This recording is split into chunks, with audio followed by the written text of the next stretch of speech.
एक गांव में बीना और रमेश नाम की पति पत्नी रहती थी। आज रमेश की माँ रमा देवी घर आ रही है क्योंकि बीना गर्भवती है। डिलीवरी की समय आ गया है। माँ, आप आ गई। कब से आपका इंतजार कर रहा था। मेरा पोता पोती आ रहा है और मैं ना आऊं, ऐसा हो सकता है?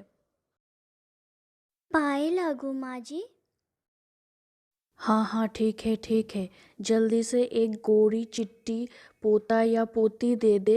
रमेश बहू को रोज दूध पिलाता है ना? हाँ माँ, आप चिंता मत करो, बच्चा तो गोरा चिट्टा ही होगा। देखते ही देखते दिन आ गया और बीना को दो बेटियां हुई, एक गोरी और एक काली। ये काली कुलोटी मेरी बेटी नहीं हो सकता। मेरी बेटी तो ये है, गोरी खूबसूरत। इसका नाम आज से सुंदरी होगा। तब बीना बोलती है, और ये बेटी का नाम? तब रमा देवी बोलती है, काले नजर बट्टू का कैसा नाम। चल रमेश, मेरी पोती सुंदरी को लेकर कमरे में जाते हैं। ऐसे 4 साल बीत गई। रमेश और रमा देवी काली को प्यार तो दूर की बात है, सीधे मुंह कभी बात भी नहीं करते थे। एक दिन सुंदरी से फूलदानी गिर के टूट जाती है। आवाज सुन के सब लोग बाहर आते हैं। हे भगवान, इतना महंगा फूलदानी किसने तोड़ा? और कौन तोड़ेगा? इस काली कलोटी ने ही तोड़ा है।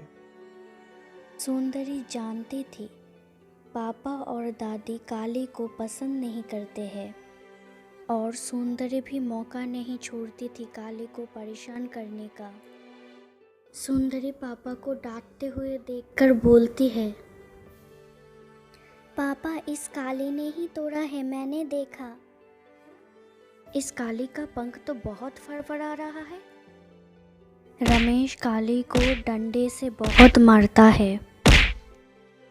काली रोते रोते माँ के पास जाके जो कुछ भी हुआ उसके साथ, वो सब कुछ माँ को बोलती है। बीना इसमें कुछ भी नहीं कर सकती थी क्योंकि ससुराल में बीना की नहीं चलती थी।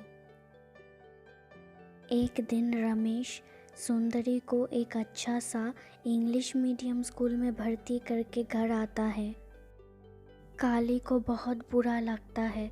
वो माँ के पास जाके फूट फूट के रोई और बोली, मुझे भी पढ़ना है, मुझे भी स्कूल जाना है।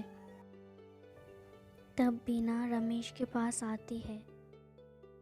जी, आप काली को भी स्कूल में भर्ती करवा दो, उसे भी पढ़ने का मन है। क्या होगा इस नजर बट्टू को पढ़ा के? मेरा नाम तो रोशन नहीं करेगी, उल्टा अपने रंग की तरह काली पोत देगी। इस बात को सुनकर काली को बहुत बुरा लगा और उसने ठान ली पढ़ाई करके उसका बाबा का नाम रोशन करेगी। बीना के बहुत समझाने के बाद राजीव सरकारी स्कूल में काली को भर्ती कर देती है। उधर सुंदरी दिन ब दिन बिगड़ती जाती है। सारा दिन पढ़ाई भी नहीं करती थी, मोबाइल से गेम खेलती रहती थी, और काली सारे कठिनाइयों के बाद मन लगा के पढ़ाई करती थी। देखते ही देखते दोनों बहनों की फाइनल एग्ज़ाम आ गए और दोनों ने फाइनल एग्ज़ाम भी दी। एक दिन सुंदरी ने रमेश से कहा, पापा, मुझे एक मोबाइल चाहिए। रमेश ने बोला, बेटी, मेरे पास इतना पैसा अभी नहीं है। तब सुंदरी ने रमेश से बहुत ज़्यादा झगड़ा किया और पैसे लेकर मोबाइल भी खरीद ली। रमेश को ये बात थोड़ा खटका। फिर मन में सोचा कि ये तो मेरी ही प्यारी बेटी है, पापा से थोड़ी जिद नहीं करेगा तो किससे करेगा।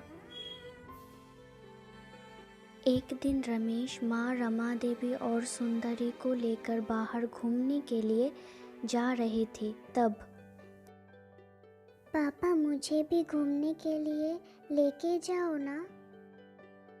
फिर से आ गई? तुझे घूमने के लिए लेके जाना तो दूर की बात है, तेरी तरफ देखने से ही मुझे घिन आती है। जा यहाँ से।